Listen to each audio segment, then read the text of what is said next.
I'm intrigued to find out how to set the scene almost, how you see artificial intelligence and deep learning impacting the insurance industry, maybe over the next 2 to 5 years. Yeah, I think it's difficult. Crystal ball gazing is always tricky, isn't it? But I think if you sort of break it down into two bits, there's how is artificial intelligence going to help us do our business better, and sort of internally within our organisation, and equally, how is it going to actually help our clients in the industry as a whole? That kind of external view.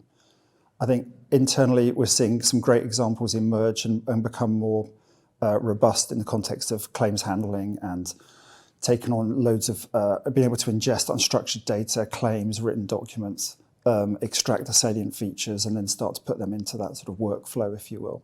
And that'll continue to emerge. The confidence level in some of that, the accuracy is around about 90% now, which is really high, and you can start to put some trust behind that.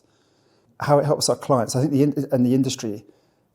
I think that's quite an interesting one. So we're seeing new risks emerge, and I guess the example I go to is the likes of automated vehicles. So this is a vehicle this is a machine that's driven by AI. How do you ensure that, and how do you understand how that's going to behave and what the risks are? And two thoughts on that. One would be if an automated vehicle has an accident, as an insurer, you've covered that to some extent. You're going to get a wealth of data. You're going to get all the telematics data or the video data or the audio data possibly of that particular event. How are you going to process that at scale and deal with that? So there's a challenge there that I think we have to deal with. And the other aspect, actually, there's a great company that's gone into Lloyd's Lab, Simulatic, I think, who have got a smart piece of tech. There's no driver history with an automated vehicle. So when you and I apply for our car insurance, we have a driver history. As an evidence of how you drive.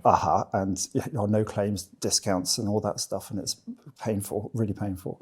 But actually, with automated vehicles, you don't have that. So how do we know that vehicle's any good? And there are companies emerging that are now able to take that sort of digital twin, if you will, of the vehicle, the digital twin of the environment which is going to operate, and play scenarios through that to sort of simulate how the vehicle would behave given a certain set of events. And that becomes, and so that's quite powerful. But again, that as an industry, we're going to see more of that type of, I'm going to say digital twin to be generic, but more of that ability to use AI and digital technologies and data in smarter ways for these emerging risks, really.